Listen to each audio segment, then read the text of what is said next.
Hey everyone, and welcome to this explainer for all Sanctuary Day Services staff. We're diving straight into something absolutely crucial today, our sexual harassment and assault prevention blueprint. Look, our number one goal here is to set a tone that is empowering, direct, and completely focused on safety, dignity, and respect for every single person in our organization. We're actually adapting some incredibly effective principles from the military's SHARP program to make sure Sanctuary Day Services stays an environment where you feel secure, fully supported, and just ready to do your best work every day. Here is the game plan for today. We're breaking this down into a 5-pillar blueprint. We'll be covering 1. Defining unacceptable behaviors. 2. Active bystander intervention. 3. Resolving harassment complaints. 4. Options for reporting assault. And 5. Enforcing anti-retaliation policies. All right, let's jump right into Section 1, defining unacceptable behaviors. It's so important that we all share the exact same baseline here. So, what is the actual difference between harassment and assault? We really can't blur the lines here. Harassment is basically a form of sex discrimination. We're talking about unwelcome sexual advances, requests for favors, or any verbal or physical conduct of a sexual nature.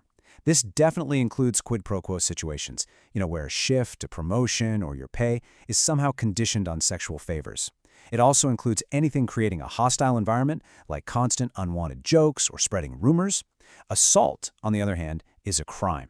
It's intentional sexual contact where there's force, threats, intimidation, or just any situation where a person does not or cannot consent. It involves physical contact. Now, you might be thinking of the workplace as just the building you walk into every morning, but we really need to redefine that. The workplace is 24/7. It includes conduct whether you're on or off duty, and yes, that heavily includes digital environments and social media. Sending explicit texts, making inappropriate remarks online, posting offensive photos, all of that is just as unacceptable as if you did it right in the middle of the break room. The standard for dignity and respect doesn't just clock out when you do. Moving right along to Section 2, Active Bystander Intervention. This is where we shift from just knowing the rules to actually taking action. Real prevention is on all of us, and we use a really actionable sequence here called the IAM Strong framework.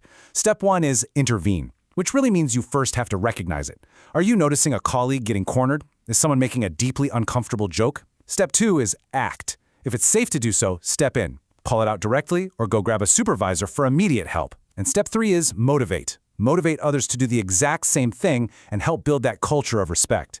You aren't just passive observers here. You are active protectors of our culture.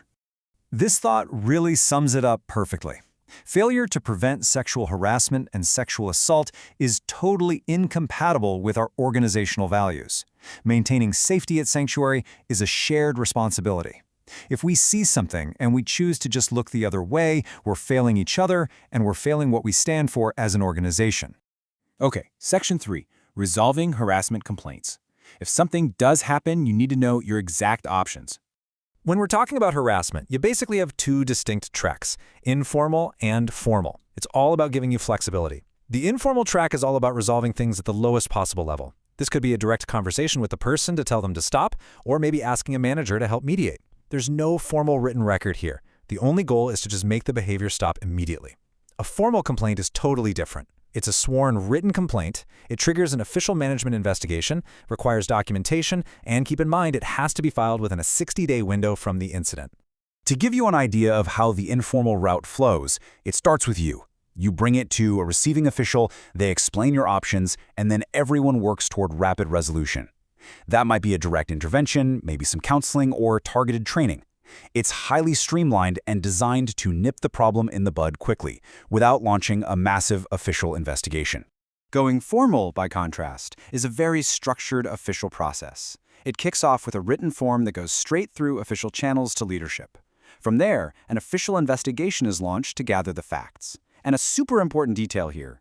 Leadership absolutely must put a plan in place to protect you and any witnesses from reprisal while this is happening. After all the evidence is in, a formal decision is made, and yes, there's an appeals process if you feel the facts were missed. It's rigorous and is completely documented. Now, let's move to Section 4, Options for Reporting Assault.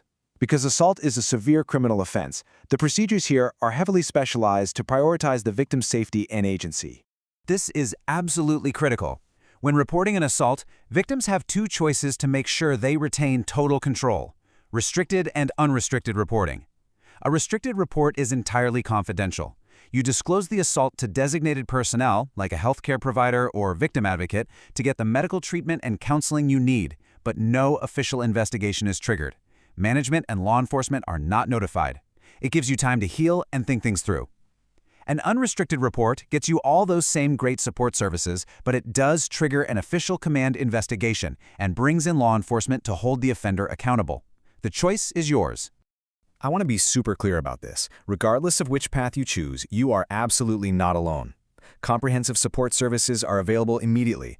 We're talking about medical treatment, a sexual assault forensic exam, also known as a SAFE kit, counseling, and both victim and legal advocacy.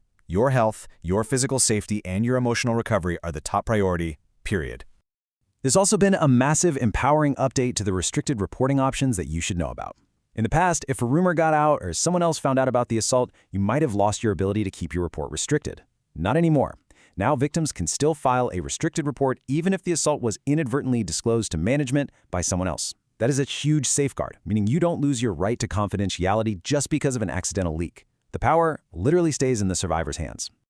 Finally, Section 5, Enforcing Anti-Retaliation Policies. This is the safety net for everything we've talked about so far. Let's define retaliation clearly so there is zero ambiguity.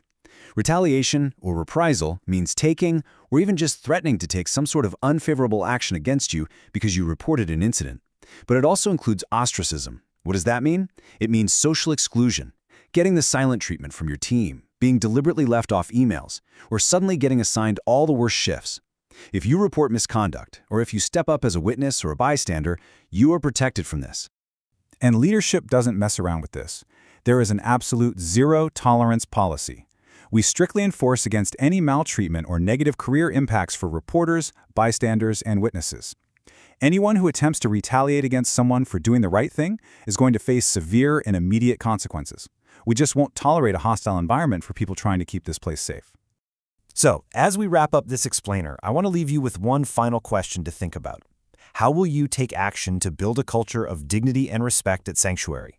At the end of the day, all the policies, the formal tracks, the informal tracks, they're just tools. The culture itself, that's built by you. It's built by every single interaction, every time you choose to intervene, and every choice you make to uphold these values. I challenge you to really take ownership of your workplace. Thanks so much for your focus today and for your commitment to keeping Sanctuary Day services a safe, respectful place for everyone.